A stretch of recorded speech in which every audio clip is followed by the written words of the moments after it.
இன்னைக்கு நான் ஜெபித்த பொழுது எனக்கு கிடைத்த ஒரு அருமையான ஒரு வார்த்தை குழப்பம், கன்ஃபியூஷன். இன்னைக்கு எல்லாருக்கும் குழப்பங்கள் வருகிறது. குழப்பம் வராதவர்கள் யாருமே இல்லை. வேதத்தை எடுத்து பாருங்கள், ஏராள குழப்பத்திற்கு அடையாளங்கள் உண்டு. சிலர் குழப்பம் அடைவார்கள், சிலர் குழப்பம் அடைவதோடு நின்று விடாதபடி மற்றவர்களையும் குழப்பி விடுவார்கள். இந்த குழப்புகிறதிலே மீன் பிடிக்கிற மக்களும் உண்டு இல்லையா? அது ரொம்ப உண்டு. இன்னைக்கு மன தத்துவ மருத்துவர்கள் எண்ணிக்கை அதிகமாய் கொண்டிருக்கிறது. இன்னைக்கு மனோ தத்துவ மருத்துவர்களுடைய அந்த மருத்துவமனைக்கு சென்றால் நீண்ட வரிசை. காரணம் என்ன? எல்லாருக்கும் என்ன உண்டு சொல்லுங்க? குழப்பம். எல்லாரும் ஜாக்கிரதையா இருக்கிறீர்கள். ஏன் தெரியுமா? தலையை அசைத்தால் குழப்பவாதி என்று கோடிட்டு விடுவாரோ என்று அசைக்காமல் இருக்கிறீர்கள். ஆனால் குழப்பம் ஏன் வருகிறது? சந்தேகம் வரும்போதுதான் என்ன வருகிறது? உங்கள் கணவனை மனைவியை குறித்து சந்தேகம் வந்தால் போதும், என்ன வரும்? ஏராள குழப்பம். யோவான் ஸ்நானகன் தான் ஆண்டவராகிய இயேசுவை அடையாளம் காட்டினவர். இவர்தான் உலகத்தின் பாவங்களை சுமந்து தீர்க்கிற தேவாட்டுகள். சிறையிலே தள்ளப்பட்ட போது அவனுக்கு ஒரு குழப்பம், வருகிறவர் நீர்தானா அல்லது வேறு ஒருவர் வர காத்திருக்க வேண்டுமா? அதே போல யோவான் சானுடைய தந்தையை பாருங்கள். தேவதூதன் வந்து சொல்கிறார், உன்னுடைய மனைவி கற்பந்தரிப்பாள் என்று சொல்லும்போது அவனுக்கு சந்தேகம் வருகிறது, குழப்பத்திலே யோசிக்கிறான். ஆனா என்ன நடந்தது? அந்த குழந்தை பிறக்கும் வரையில் அவன் ஊமையாய் மாறி போனான். தோமாவை பாருங்கள், ஆண்டவரின் விழாவிலும் காய தழுவிலும் என் கைகளை போட்டால் ஒழிய நான் நம்பவே மாட்டேன். அப்போ சந்தேகம் வருகிற இடத்தில் எல்லாம் என்ன வருது? குழப்பம். இப்ப என்ன குறித்து உங்களுக்கு சந்தேகம் வந்தால் என் செய்தியை குறித்து உங்களுக்கு குழப்பம் வரும். அப்போ நம்ம வாழ்க்கையில மிக முக்கியமான பண்டிதர் பில்லிகிரகர் தன் ஊழியத்தை ஆரம்பித்தார். ஆரம்பித்த போது அவருக்கு ஒரு குழப்பம். நான் அறிவிக்கிற ஆண்டவர் மெய்யான ஆண்டவரா? அவர் உயிர் தெழுந்தவர் உண்மையா? அழுது ஜெபித்தார். ஜெபித்த போது அவரை பரிசுத்த ஆவியானவர் நிரப்பினார். அவர் எழுதுகிறார், அதற்கு அப்புறம் என் வாழ்க்கையிலே குழப்பம் வரவே இல்லை. அப்ப 3 குறிப்பு சொல்றேன். முதலாவது, கன்ஃபியூஸ்டு பீப்புள், குழப்பமான ஜனங்கள் அல்லது குழப்பம் அடைந்த ஜனங்கள் என்று நான் சொல்ல விரும்புகிறேன். எடுங்கள், ஆதியாகம புத்தகத்தை நாம் எடுத்துக்கொள்ளலாம். ஆதியாகம புத்தகத்தை நாம் எடுப்போம். இந்த ஆதியாகம புத்தகத்தை நீங்கள் எடுக்கும் பொழுது 11ஆம் அதிகாரம் 1 நீங்கள் 8 வாக்கியங்களை நீங்கள் வாசித்து பாருங்கள். இந்த பகுதியிலே வேத வசனம் என்ன சொல்கிறது? பாபேல் சம்பவம் சொல்லப்படுகிறது. பாபேல் சம்பவம் அங்கு சொல்லப்படுகிறது. பாபேலிலே திரளான ஜனங்கள் சமபூமியிலே அவர்கள் சேர்கிறார்கள். அவர்கள் சொல்கிறார்கள், நமக்கென்று ஒரு பட்டணத்தை கட்டி, ஒரு கோபுரத்தை கட்டி நமக்கு பேர் உண்டாக பண்ணுவோம் என்றார்கள். கோபுரம் கட்டுறது தவறு கிடையாது, பட்டணம் கட்டுவது தவறு கிடையாது. எங்கள் திருநெல்வேலி தூத்துக்குடியில் வந்து பார்த்தால் கால் தட்டினால் எங்கதான் விழுவோம்? ஒரு கோபுரத்தை தான் விழுவோம். ஆனால் கோபுரம் கட்டுவது தவறல்ல, பட்டணம் கட்டுவது தவறல்ல. அவர்கள் சொன்ன வார்த்தை மிக முக்கியம். எங்களுக்கு பேர் உண்டாக பண்ணுவார். ஆண்டவருக்கல்ல, தங்களுக்கு பேர் உண்டாக பண்ண வேண்டும் என்று அவர்கள் என்ன செய்தார்கள்? ஒரு பட்டணத்தை, கோபுரத்தை கட்டினார். வானம் அளாவுகிற அளவுக்கு கட்டினார்கள். திரியேக தேவனாகிய கர்த்தர் இறங்கினார். என்ன இறங்கினார்? அவர் இவர்கள் செய்வதை தடுப்பதற்கென்று அவர் இறங்கினார். இறங்கி ஒரே ஒரு காரியத்தை செய்தார். அவர்கள் பாஷைகளை தாறுமாறாக்கினார். என்ன நடந்தது? அவர்கள் கட்டடம் கட்டுவது நின்று போனது, சிதறி போனார்கள். இந்த 11ஆம் அதிகாரத்தை 1 to 8 வரை என் நடையிலே நான் சொன்னேன். சரி, 11ஆம் அதிகாரத்திலே இந்த ஜனங்கள் என்ன? குழப்பம் அடைந்த ஜனங்கள். அவர்கள் ஆண்டவருக்கென்று ஒரு ஆலயம் கட்டவில்லை, கோபுரம் கட்டவில்லை, ஆண்டவருக்கென்று ஒரு பட்டணத்தை கட்டவில்லை, தங்களுடைய பேர் பிரஸ்தாபத்துக்கென்று கட்டினார். இவங்க கட்டுமான பணியில ஆண்டவருக்கு இடம் இல்லை. ஆண்டவருக்கு அங்குலம் கூட என்ன செய்யல, இடம் இல்லை.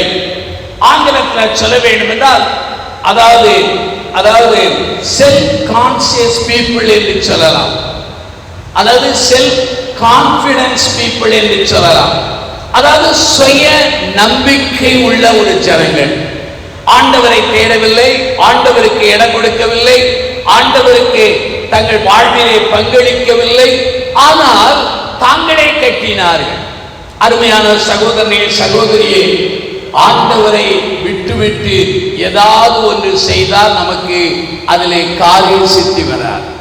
நம் ஆண்டவர் சொன்னார், என்னால் அன்றி உன்னால் ஒன்றும் செய்ய முடியாது.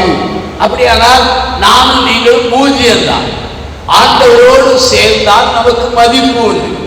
அப்ப இந்த இடத்துல அவர்கள் கோபுரத்தையும் பட்டணத்தையும் கட்டும் பொழுது ஆண்டவர் பாஷைகளை பிரிய பண்ணினார். கொஞ்சம் கற்பனை செய்து பாருங்க. ஒரே பாஷை, அது என்ன பாஷை எனக்கு தெரியாது, ஆனால் இவங்க ஒரே பாஷை பல பாஷையா பல விதமான மொழியினால் பிரிந்த பொழுது கொஞ்சம் கற்பனை செய்து பாருங்க. மணலை கொண்டு வானா அவன் எதை கொண்டு போயிருப்பான்? தண்ணியை கொண்டு போயிருப்பான். மேல வானா அவன் என்ன செய்யிருப்பான்? ஏன் தெரியுமா? இவன் சொல்றது அவனுக்கு புரியாது, அவன் சொல்வது இவனுக்கு புரியாது. இதனுடைய விளைவு என்ன? கட்டடம் கட்டுவது நின்று போனது, காரிய சித்தி இல்லை. இரண்டாவது, கட்டடம் கட்டது நின்றதினால் அவர்களுக்கு நிந்தை ஏற்பட்டது. மூன்றாவது என்ன? கட்டடம் கட்டுவது நின்றதினால் அவர்கள் செதறி போனார்கள். இப்ப ஆங்கிலம், ஹிந்தி, கன்னடம் எல்லாத்துக்கும் மூல காரணம் யாரு சொல்லுங்க? திருவாளர்கள், பாபேல் பட்டணத்தான் இல்லையா? இவங்க பண்ண வேலை, அவங்க பல பாஷை வந்துச்சு. இங்க ஆண்டவர் இறங்கினார், ஒரு பாஷை பல பாஷையா பிரிஞ்சது. அப்போஸ்தலர் 2ஆம் அதிகாரத்தை எடுங்க, அங்கே ஆவியானவர் இறங்கினார், அங்கே பல பாஷைகள் அவர்களை ஒருமனப்படுத்தியது, சபையாய் இணைந்தது இல்லையா? அப்போ ஒன்றை நான் புரிந்து கொண்டேன். என்றைக்கு செல்ஃப் கான்பிடன்ஸ், சுய தன்னம்பிக்கையோடு வாழ ஆரம்பித்தாலே நமக்கு என்னதான் வரும்? குழப்பம்தான் வரும், சித்தி வராது, நாம் செதறி போவோம், அவமானமா முடியும். ஒரு சர்ச்சைக்கு போயிருந்தேன், ஒரு ஐயா சொன்னார், ஐயா உங்களை எங்க கன்வென்ஷனுக்கு நான் கூட்டிருக்கிறோம், இதுக்கு மூல காரணம் யாரு தெரியுமா? நான் தான் ஐயா. அப்படியே ஐயா, ரொம்ப மகிழ்ச்சின்னு அவர் சொன்னாரு. இந்த ஆலயத்தை கட்டியது யார் தெரியுமா? எங்க தாத்தா. கோபுரத்தை யார் கட்டியது தெரியுமா? எங்க அப்பா. பக்கத்தில் இருக்கிற சமுதாய கூடத்தை கட்டியது யார் தெரியுமா? நான் தான். ஆனால ஏன் அனுமதி இல்லாம இந்த ஆலயத்துக்குள்ள ஒரு காக்கா கூட என்ன செய்ய முடியாது, நுழைய முடியாது. நான் தான் உங்களுக்கு பாஸ்போர்ட் கொடுத்து அங்கே விசா கொடுத்து உள்ள அனுப்பியிருக்கேன். அப்படி ஐயா, நான் இதே போல 50 வருஷம் லட்சக்கணக்கான பேரை பார்த்துருக்கேன். ஒரு 5 வருஷம் கழிச்சு போய் பார்த்தா அவரை தவிர எல்லாரும் உயிரோடு இருந்தாங்க. எங்க போயிட்டாங்க? மேல போயிட்டாங்க. தைரியமா சொல்வேன், நான் நான் நான் நான் நீங்க சொல்ல ஆரம்பிச்சா நம்ம முடிவு இதுதான். அதாவது அதுல பெருமையில நடுமையம் ஐநா இருக்கு பாருங்க, ஐநா இருக்கு. அப்ப வாழ்க்கையிலே அது ஒருவேளை ஜாதி பெருமையா இருக்கட்டும், மொழி பெருமையா இருக்கட்டும், ஆன்மீக பெருமையாய் இருக்கட்டும், ஜெபத்திலே நான் வளர்ந்திருக்கிறேன் பெருமையாய் இருந்தாலும், பெருமை உள்ளவர்களுக்கு தேவன் என்ன செய்கிறார்? எதிர்த்திருக்கிறார். அது நானாக இருந்தாலும் சரி, யாராக இருந்தாலும். அப்படியானால் முதலாவது பாபேல் கோபுரத்திலே நடந்தது என்ன? குழப்பம். குழப்பத்துக்கு அடிப்படை என்ன? செல்ஃப் கான்பிடன்ஸ், சுய தன்னம்பிக்கை. இன்னைக்கு புஸ்தக கடைக்கு போனா ஏராளமான புஸ்தகங்கள் சுய தன்னம்பிக்கையோட புஸ்தகங்கள் தான் வருது. ஆனா சுய தன்னம்பிக்கை உள்ள புஸ்தகங்களை காட்டிலும் சிறந்த புஸ்தகம் வேத புஸ்தகம் இல்லையா? நம்ம வேத புஸ்தகத்தை போல பெரிய புஸ்தகம் ஒன்று இல்லை. நல்ல யோசிச்சு பாருங்க. நான் பைபிள் காது படிக்கல, எந்த ஊழியக்காரன் போய் நான் பயிற்சி எடுக்கல. நான் படித்ததெல்லாம் என் கையில் உள்ள தமிழ் பைபிள் தான். எபிரேய மொழியும் தெரியாது, கிரேக்க மொழியும் தெரியாது, ஆங்கில மொழியும் சரணமா பேச வராது. ஒத்துக்கிடுறேன். இன்னைய சபையில் உள்ள மக்கள் எல்லாம் கேலண்டர் கிறிஸ்தவனா மாறிட்டான். கேலண்டர்ல ஒரே வசனம் தான் படிக்கிறது. அரை இட்லி சாப்பிட்டா அவ்வளவுதான் பல இருக்கும். நீ ஒரு 5 இட்லி சாப்பிட்டா அதுக்கு தக்க பலம் இருக்கும். நீ வேதத்தை வாசித்தால்தான் பலம் வரும்.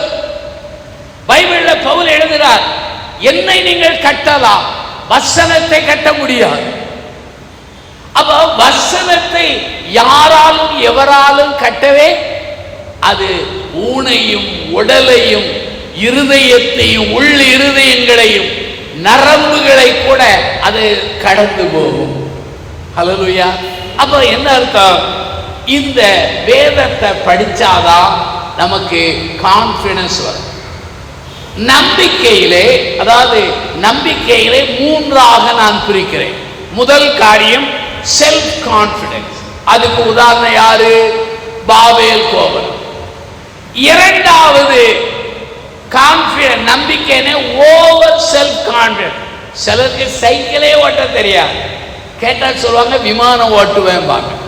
இதுக்கு பேர் தான் என்ன தெரியுமா? Over self. சில தங்கச்சிமாருக்கு ரசமே வைக்க தெரியாது, ஆனா சொல்லுவாங்க பிரியாணியை நான் மகிமையா போடுவேன். அதை அவர் கணவர் தான் பொறுமையோடு சாப்பிட முடியும். ஏன் சொல்றேன் தெரியுமா? ஓவர் செல்ஃப் கான்பிடன்ஸ் என்றால் என்ன? மிதமிஞ்சிய தன்னம்பிக்கை. இப்ப உங்க போதரையா, நம்ம போதகர்கள், போதகருடைய துணைமார் பாடினாங்க. எனக்கு ரொம்ப ஆச்சரியமா பார்ப்பேன். ஏன் தெரியுமா? இன்னும் அழகா பாடுறாங்க. எனக்கு பாட்டு ஒரு காலத்துல பாடுனேன், பிறகு விட்டுட்டேன்.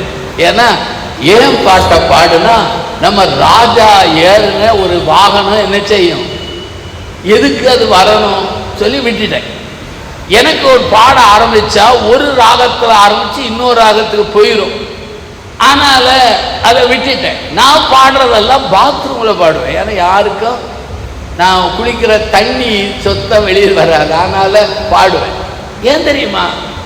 எனக்கு ஆண்டவர் கொடுத்தது பிரசங்க வரம். மக்களுக்கு வசனத்தை உடைச்சி அதை அவங்க உள்ளத்துல நுழையும்படி வைப்பது எனக்கு ஆண்டவர் கொடுத்த அருள். ஆனா எனக்கு பாட வராது. ஒரு தம்பி என்ன சொன்ன, அண்ணன் நீங்களும் பாடலாமே. ஏன் தம்பின்னு பாடி ஒரு சீடி போடுங்களே, நாங்கள்லாம் வாங்க. நான் சொன்னேன் சீடி போட்டா கையில் வச்சுதான் சுத்தணும் பாடினேன். ஏன்னா என்னுடைய அளவு எனக்கு தெரியும், அநேகருக்கு தான் அளவு தெரியாது. மிதமிஞ்சிய தன்னம்பிக்கை. அதுக்கு உதாரணம் யார்? மத்தேயு 26 எடுங்க, தயவு செய்து எடுங்க. மத்தேயு 26 அதிகாரத்தை நீங்கள் புரட்டலாம். மத்தேயு 26 புரட்டுங்க. அந்த 26ல ஒரு சம்பவம் வருது. மத்தேயு 26 எடுங்க, ஒரு சம்பவம் வருகிறது.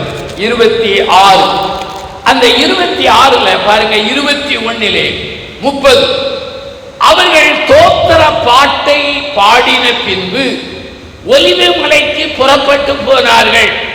அப்பொழுது இயேசு அவர்களை நோக்கி, மேய்ப்பனை வெட்டுவேன், மந்தையின் ஆடுகள் சிதறடிக்கப்படும் என்று எழுதியிருக்கிறபடி இந்த ராத்திரியிலே நீங்கள் எல்லாரும் என் நிமித்தம் என்ன செய்வீர்கள்? இடரடைவீர்கள். ஆகில் நான் உயிர் தெழுந்த பின்பு உங்களுக்கு முன்னே கலிலேயாவுக்கு போவேன். ஆண்டவர் சொல்றார். பழைய ஏற்பாட்டில் ஒரு வசனம் இருக்குப்பா, அதுல மேய்ப்பன் வெட்டப்படுவார், ஆடுகள் சிதறடிக்கப்படும். அது இன்றைக்கு நடக்க போகுது. மேய்ப்பனாகிய இயேசு கொல்லப்படுவார், ஆடுகள் சிதறி போய்விடும், சீடர்கள் ஓடி விடுவார்கள். இத சொன்ன உடனே பேதுரு என்ன சொல்லி இருக்கணும்? ஆமையான்னு சொல்லி இருக்கணும். அவன் என்ன சொல்றான் பாருங்க, எல்லாரும் இடரடைந்தாலும் நான் உம்மை விட்டு இடரடையவே. அப்ப பேதுருவுக்கு ஓவர் செல்ஃப் கான்பிடன்ஸ். என்ன காரணம் தெரியுமா? பழைய எழுதப்பட்ட வார்த்தைகளை அவன் நம்புவதில்லை. Return word. ஆயிரக்கணக்கான மக்கள் நீங்க தீர்க்கதரிசனம் சொன்னாலும் எழுதப்பட்ட வார்த்தைகளை யாரும் ஜெயிக்க முடியாது. ஏன்னா வசனம் சொல்கிறது, இந்த வசனத்தின் ஒரு வார்த்தையாவது எழுத்தின் உறுப்பாவதே அது அழியாது என்றார் இல்லையா?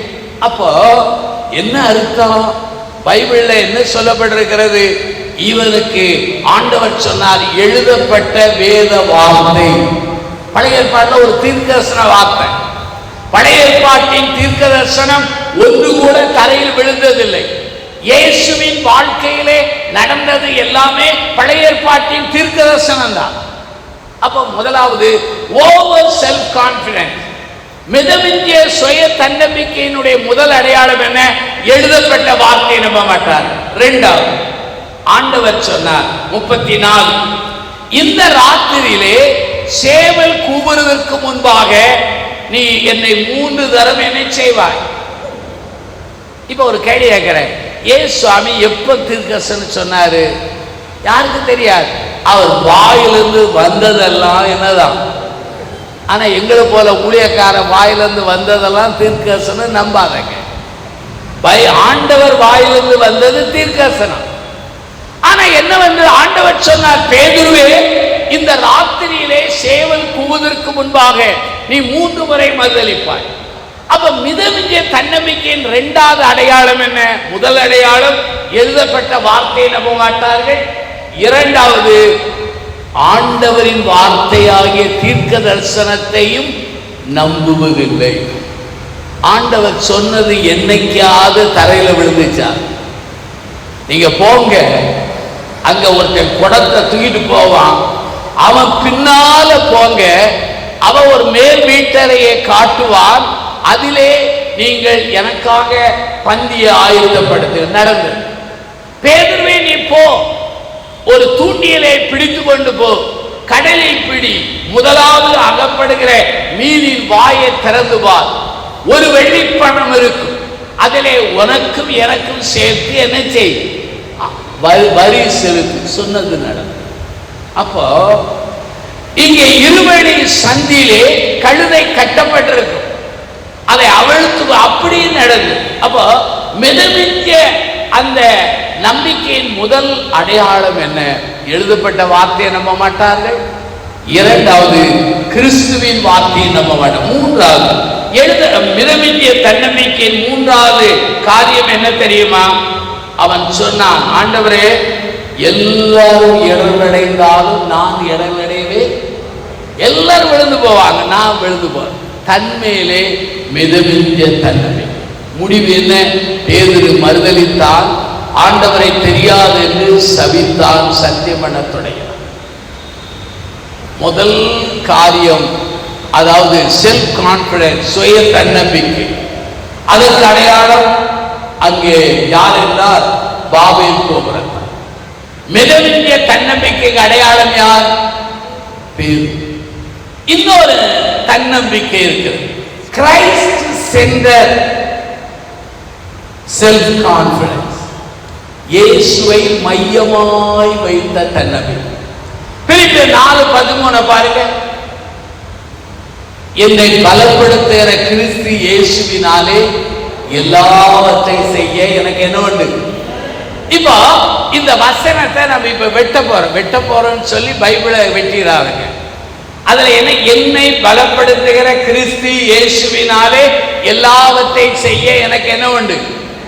அதுல என்னால் எல்லாம் செய்ய முடியும் என்பது செல்ஃப் கான்பிடன்ஸ்.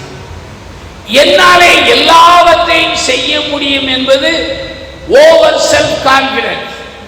ஆனா கிரைஸ்ட் என்ற கான்ஃபிடன்ஸ் தெரியுமா பவுல் சொல்றார், என்னால எல்லாவற்றையும் செய்ய முடியாது. எப்ப செய்ய முடியும்? என்னை பலப்படுத்துகிற. இதுதான் கிறிஸ்துவை மையமாய் வைத்த தன்னம்பிக்கை. அப்போ சுய தன்னம்பிக்கை வந்துச்சுன்னா குழப்பம். முதலாவது குழப்பம் அடைந்த மக்கள், கன்ஃபியூஸ் பீப்புள். ரெண்டாவது எடுங்க யாத்ராமம். யாத்ரா புஸ்தகத்தை எடுக்கலாம். யாத்ரா புஸ்தகத்தை எடுங்க. அதுல 32ஆம் அதிகாரத்தை புரட்டுங்க. இந்த 32ஆம் அதிகாரத்துல மோசே மலைக்கு ஜெபிக்க போறார். கீழே யார் இருக்கிறார்கள் என்றால் அங்கே ஆரோனும் மற்றவர்களும் இருக்கிறார்கள். மோசே மலைக்கு போனவன் வரவே இல்லை. இப்ப நம்ம கையில எல்லார் கையில என்ன உண்டு? செல்போன் உண்டு. மோசே காலத்துல ஐபோன் கிடையாது, சாம்சங் கிடையாது. ஆனால் அவர் போனதை அறியவும் முடியல. இவங்க காத்து காத்து பார்க்காங்க, இல்லை. உடனே எல்லாரும் வந்து சொல்லுகிறார், மோசேக்கு என்ன சம்பவித்ததோ எங்களுக்கு தெரியாது. ஆகவே எங்களை வழி நடத்த தெய்வங்கள், தெய்வம் போடல, தெய்வங்களை கொண்டு வார். அதை தெய்வங்கள். உடனே ஆரோன் என்ன சொல்லி இருக்கிறான்? அவன் தான் தலைவன். ஐயா மோசே வந்துருவார், பொறுமையா இருக்குன்னு சொல்லி இருக்கணும். இல்லைன்னா மோசே இல்லாட்டால் பரவாயில்ல, நான் உங்களை வழி நடத்துவேன்னு சொல்லி இருக்கணும். நானே வழி நடத்தலார்கள், கர்த்தர் உங்களை வழி நடத்துவார் என்று ஆமோதித்திருக்கணும். திருவாளர் ஆரோன் என்ன செய்தா தெரியுமா? எல்லாரும் கழுத்து காதில் இருக்கிற தங்கத்தை கொண்டு வாங்க. கொண்டு வந்த உடனே நெருப்புல போட்டார். அதுல இருந்து ஒரு பொன் கண்டுகுட்டி வந்தது.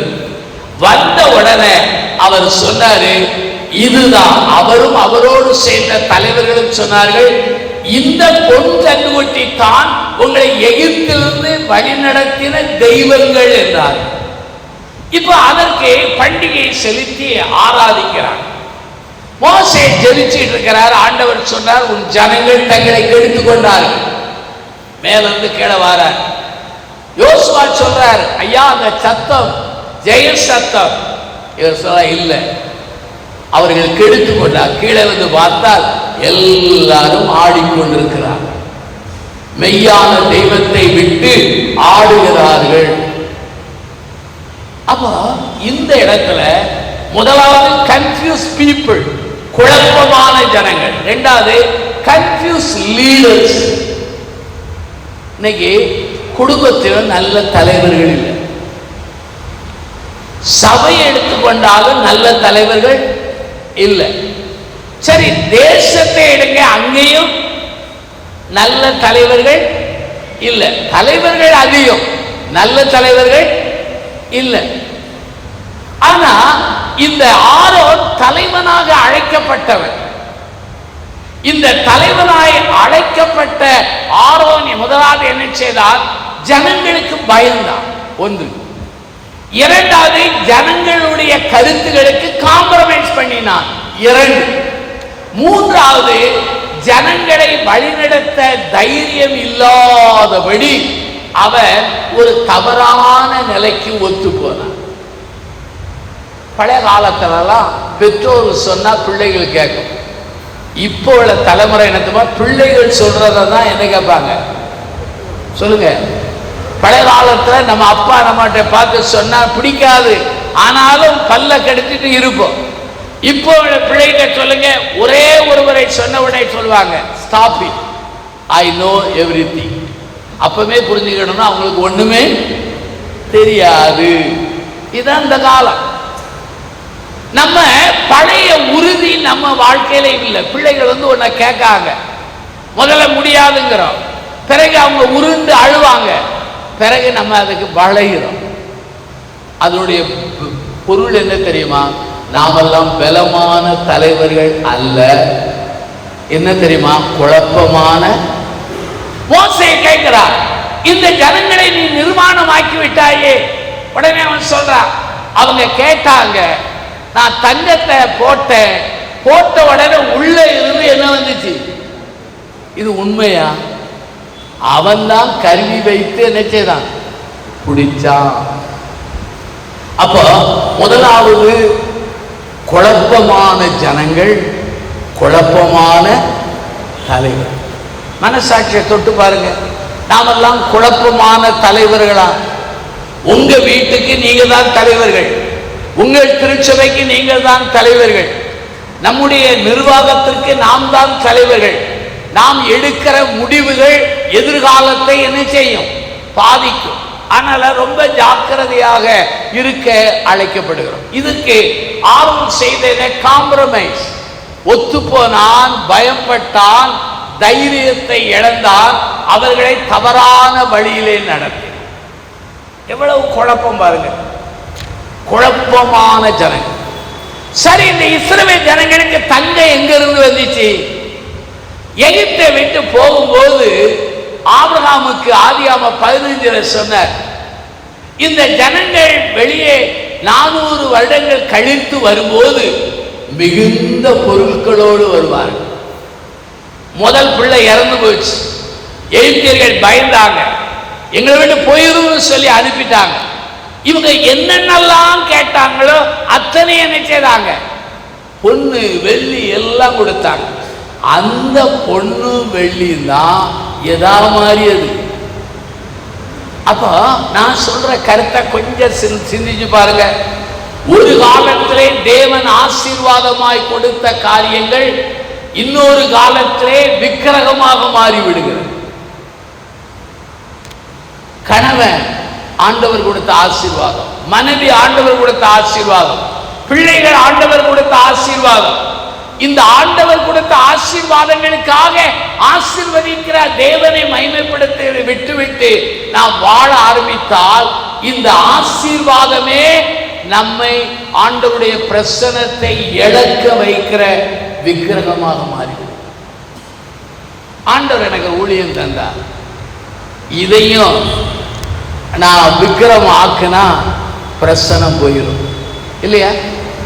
ஆண்டவர் சபை தந்தார், சபையை கொடுத்த ஆண்டவருக்கு கனமாக வாழாவிட்டால் இதுவும் ஒரு நாள் நமக்கு தடைக்கல்லாய் மாறும், தேவ பிரசனம் போய்விடும். நான் பல இடங்கள்ல போய் ஊழியம் செய்றேன். பிரம்மாண்ட வண்ண விளக்குகள், பிரம்மாண்ட மேடைகள், பயங்கர பாடகர் குழுவுகள், ஆடல்கள், பாடல் இருக்கும். ஆனா தைரியமா சொல்றேன், சுத்தமா தேவ பிரசனம் இருக்க.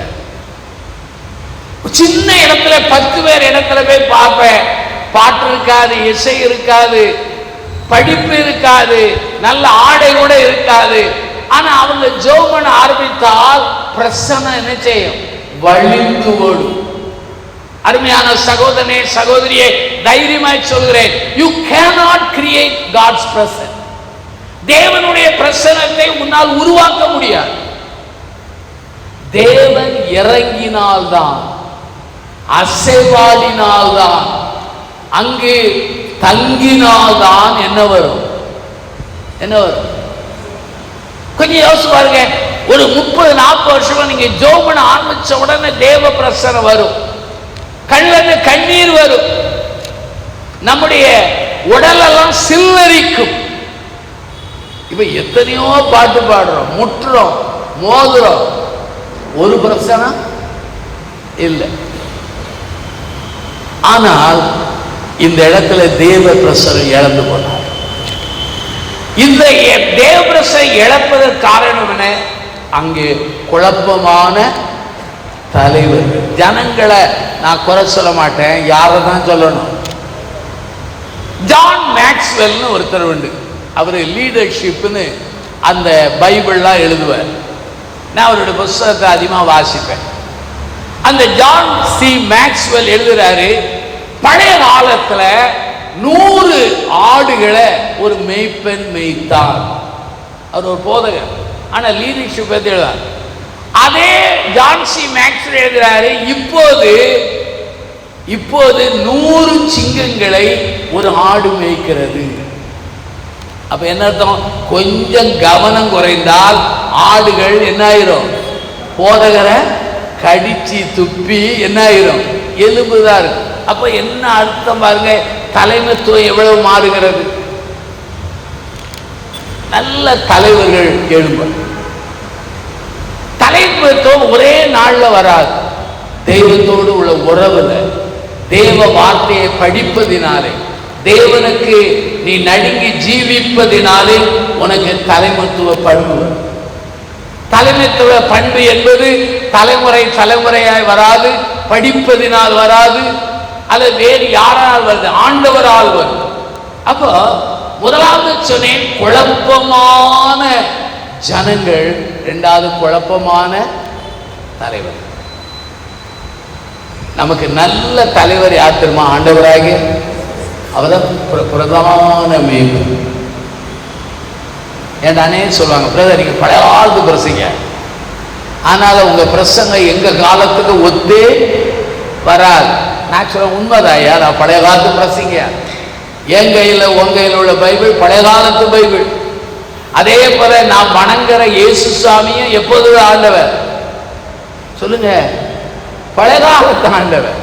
இப்ப காலத்து ஆண்ட பழைய. ஆனால நாங்கள் பழைய காலத்து ஆட்கள். நாங்கள் இப்படி பிரசங்கம் பண்ணுகிறதுனால ஒரு குறிப்பிட்ட சில சபைகள் தான் எங்களை அழைக்கிறார்கள். அநேகர் யாரும் எங்களை அழைக்கிறது இல்லை. ஆனா எங்கேயாவது ஒரு கிராமத்துல ஒரு சின்ன இடத்துல நான் பிரசவம் பண்ணிக்கிட்டே இருப்பேன். ஏன்னு என்று சொன்னால் நம்ம ஜெபிக்கணும், குழப்பமான ஜனங்களாய் நான் மாறக்கூடாது, குழப்பமான தலைவராகவும் மாறக்கூடாது. குழப்பமான தலைவர்களுக்கு அடையாளம் என்ன? ஒன்னு காம்ப்ரமைஸ், ஒத்து போதல்.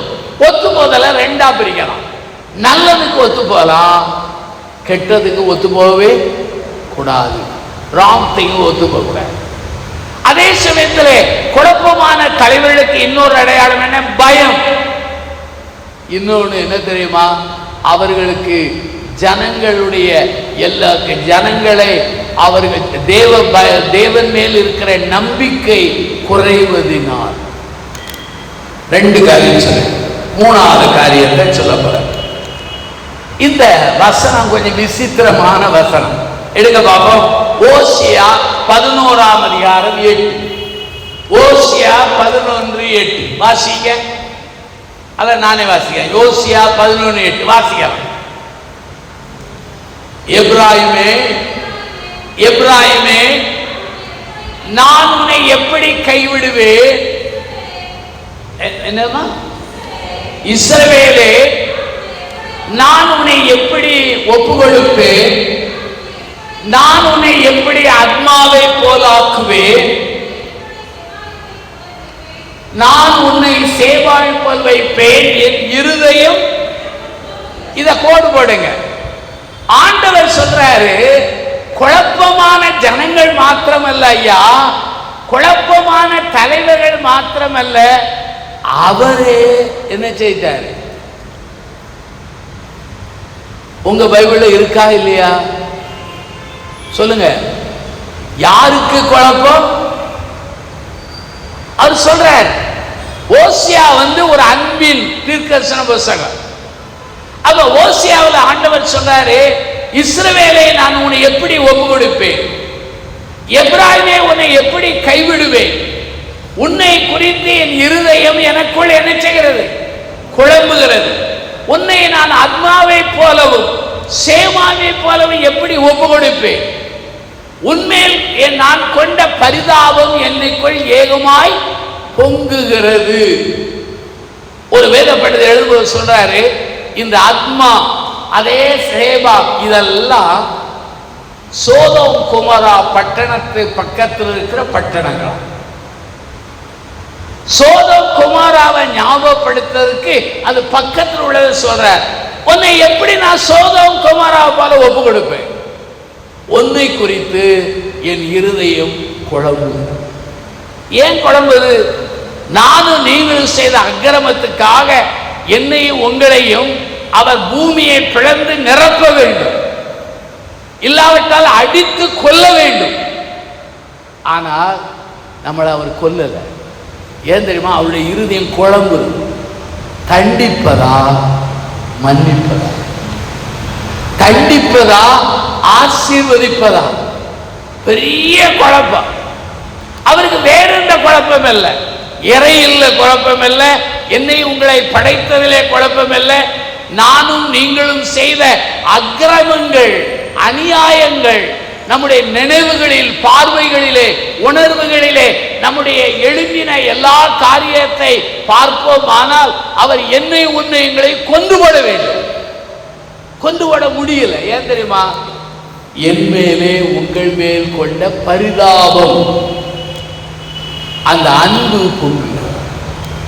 அந்த அன்புல தான் நம்ம உயிரோடு இருக்கிறோமே தவிர நம்ம நீதியிலே கிடையவே கிடையாது. அவருடைய ரைச்சஸ், அந்த இம்ப்யூட்டர், அதாவது அவருடைய நீதியினால் தான் நான் நீதியாக்கப்பட்டிருக்கிறேனே தவிர நம்ம நீதியில அல்ல. நம்ம நீதியெல்லாம் கந்தைகள். அவன் நம்மை பாவம் செய்யாதவரை போல, அக்கிரமம் செய்யாதவரை போல அவர் தன்னுடைய இரத்தத்தினாலும் பாடுகளினாலும் மாற்றி இருக்கிறார். ஆனாதான் சொல்லுகிறார், உன்னை தண்டிப்பதா, உன்னை மன்னிப்பதா, உன்னை தள்ளுவதா அல்லது ஏற்றுக்கொள்வதா? உன்னை குறித்து என் இருதயம் என்ன செய்கிறது? என்ன செய்கிறது? குழம்பு. அந்த அன்பினால் தான் இன்னைக்கு மனுகுலம் உயிரோடு இருக்கு. இல்லைன்னா என்றைக்கோ மனுகுலம் அது துடைத்து போடப்படும். பழைய புதிய ஏற்பாடுல பார்ப்பீங்கன்னா அனனியா சப்பீராள் ஒரே ஒரு பொய் தான் சொன்னான். சொன்ன உடனே அனனியா செத்து போனா, சப்பீராள் செத்து போனா. நானும் நீங்களும் நாமும் பொய்ய எவ்வளவு சொல்றோம்? சொல்லுங்க. உண்மை சொல்றது குறைவு, பொய்ய டன் கணக்கில் என்ன சொல்றோம்? அன்னைக்கு செஞ்சது போல ஆண்டவர் சபையில இருந்தா நானும் இருக்க மாட்டேன், நீங்களும் இருக்க மாட்டேன், யாரும் இருக்க மாட்டேன், பெஞ்சு தான் இருக்கும். காரணம் என்ன தெரியுமா? தேவனுடைய அன்பு, பரிதாபம். அந்த பரிதாபம் தான் அதனால் அவர் குழப்பமடையும். வேற எந்த குழப்பம் கிடையாது. நான் அடிக்கடி சொல்வேன், ஆண்டவரே நீ நினைத்தால் கோடிக்கணக்கான சுசி பிரபாதாசை உம்மால் உருவாக்க முடியும். ஆனால் எனக்கு உம்மை விட்டால் வேறு யாரும் இல்லை. ஒன்று கொதவாத என்னை நீ தேடி கண்டுபிடித்து இரத்தத்தினால் கழுவி, பாவத்தை விட முடியாத என்னை அதிலிருந்து விடுவித்து இன்னைக்கு ஆண்டவருடைய அடியாராய் மாற்றி எனக்கு உண்ண உணவும் உடுக்க வஸ்திரம் கொடுத்து இன்னைக்கு நடத்தி இருக்கிறீரே, இதற்கெல்லாம் காரணம் என்ன தெரியுமா? என் நீதி அல்ல, என் ஜெபம் அல்ல, என் வேத வாசிப்பு அல்ல, என் கொடுப்பது அல்ல. என்ன தெரியுமா? அவர் நம்மே கொண்ட பரிதாபம். இந்த பரிதாபத்துக்கு இன்னொரு வார்த்தை கிரேஸ் சொல்லலாம். இரக்கம். தகுதி இல்லாதவருக்கு தேவன் கொடுக்கிற வெகுமதி இல்லையா? வெகுமதி. அப்போ இந்த அன்பை உதாசன பண்ணலாமா? அதை ஏற்றுக்கொள்ளலாம். எங்க அப்பா அம்மா ரெண்டு பேரும் ஆசிரியர்கள். எங்க குடும்பத்துல எல்லாரும் டீச்சர் தான். தாத்தா, பாட்டி, பெரியப்பா எல்லாம் டீச்சர் குடும்பம். அதனால எங்க பிரசங்கமும் சில சமயம் டீச்சிங்கா தான் வரும். என்ன நடக்குது தெரியுமா? எங்க தலைமுறை, நான், என் தம்பி, என் மூணு தம்பிமார், தங்கை எல்லாம் ஊழியத்து வந்து, மற்ற எல்லாம் ஆசிரியர். எங்க அப்பா அம்மாவுக்கு முத குழந்தை பிறந்துச்சு, இறந்து போச்சு. அது பிறகு எங்க அம்மா அப்பா குழந்தை இல்லாம இருந்திருக்காங்க. அம்மா டீச்சர், வேலை கிடைக்கல, அப்பா டீச்சரா இருந்திருக்காங்க. ஒரு ஊர்ல ஸ்கூல்ல முடிச்சுட்டு வராங்க, வெளியே சின்ன சின்ன பிள்ளைகள்லாம் அப்படியே விளையாடு. ஐயோ எனக்கு ஒரு பிள்ளை இருந்தா எப்படி இருக்குமேன்னு சொல்லி எங்க அப்பா அழுதுட்டு வீட்டை கதவை தட்டியிருக்காரு. சாயங்காலம் 6 மணி, அம்மா பலவீனமா இருந்தவங்க கதவை திறந்தாங்க. அப்பா உள்ள வந்தாலும் கதவை பூட்டி அம்மா படுக்க போயிட்டாங்க. அம்மா ரொம்ப பக்தியா இருப்பாங்க. அப்பாவுக்கு அந்த காலங்களில் பக்தி கிடையாது. அவர் வீட்டுக்கு வரும்போதே வசன போர்டெல்லாம் மாத்தி போட்டுட்டு தான் வருவார். அவ்வளவு அருமையான பக்தி தான். எங்க அப்பா உள்ள வந்த உடனே உள்ளமெல்லாம் உடைஞ்சு, ஐயோ குழந்தை இல்லையே. அம்மா தலைமாட்டுல இருந்து பைபிள் எடுத்து பிரிச்சு வாசித்திருக்காரு. அதுல ஒரு வசனம் கிடைத்த, என் தேவனே என் தேவனே ஏன் என்னை ஏற்கனவே உள்ள உடைஞ்சது. இந்த வசனம் கிடைச்ச உடனே நெருப்புல எண்ணெய் ஊத்தவோல அழுதுருக்க. அழும்போது வீட்டுக்குள்ள ஒரு வெள்ளை அங்கி போட்ட ஒருத்தர் உலாவி இருக்க. எங்க அப்பாவுக்கு என்ன, நானும் என் மனைவியும் இருக்கிற இடத்து இந்த மனுஷன் எப்படி நுழைஞ்சான்னு அவரு மாம்சத்துல எழுந்திருக்காரு. அவரு தொடுவாரா கீழே விழுவாரா. பிறகு அந்த மனிதர் வெள்ளை அங்கி பிரகாசமான முகம் தன் வலது கரத்தை எடுத்து எங்க அப்பா தலையில கை வச்சுட்டு ஆசீர்வதிச்சுட்டு போயிட்டார். எங்க அம்மாவை எழுப்பி கேட்டிருக்காங்க, இப்படி ஒரு சம்பவம் பார்த்தேன். அம்மா சொன்னாங்க, ஒன்று இயேசு அமைந்திருக்கலாம், இல்லை தூதம் வந்திருக்கு. உடனே 2 பேரும் ஜெபம் பண்ணாங்க, ஆண்டவரே அடுத்த குழந்தை வந்தால் ஊழியர். அந்த வருஷம் நான் பிறந்தேன். நான் பிறக்கும் போது டோனோவர் எவி கார்மிக்கல் அம்மா ஆஸ்பத்திரியில் எங்கள் அம்மா பிரசவம் நடந்தது. என் கழுத்தில் பார்த்தீங்கன்னா ஒரு பெரிய கட்டி தடம் இருக்கு. அதை பார்த்த உடனே டாக்டர் சொல்லியிருக்காங்க, ஆப்ரேஷன் பண்ணலாம், பிள்ளை செத்து. அம்மா சொன்னாங்க, ரொம்ப வருஷம் கழிச்சு பிள்ளை பெற்றிருக்க, நான் தர முடியாதுட்டாங்க. அம்மா தூக்கிட்டு இருக்கும்போது எங்கள் அப்பா என்னை தூக்கி ஆப்ரேஷன் கொடுத்துட்டாங்க. ஆப்ரேஷன் பண்ணவங்க 2 பேர். ஒரு அம்மா பேர் சுசீலா, ஒரு அம்மா பேர் பிரபா. எங்கள் அப்பா நன்றியின் அடையாளமாக சுசி பிரபாகரன் பேர் வச்சார். ஞானஸ்தானம் கொடுக்கும்போது எங்கள் தாத்தா பேர் தேவதாஸ். அவர் சொன்னார், கண்ணவன் பேரெல்லாம் விடுற. எங்கள் திருநெல்வேலி தூத்துக்குடி பார்த்தா பேர் விடுவதிலே கணவன் மனைவி டிவோர்ஸ் ஆயிடும். ஆனால எல்லாருக்கும் 3 பேர் 4 பேர் இருக்கு. எங்கள் தாத்தா சொன்ன, என் பேரை விடுன்னு. போதரையா ஐயா ஞானஸ்தானம் கொடுக்க முன்னால் அந்த இன்னை எடுத்துட்டு தாசை கொடுங்க.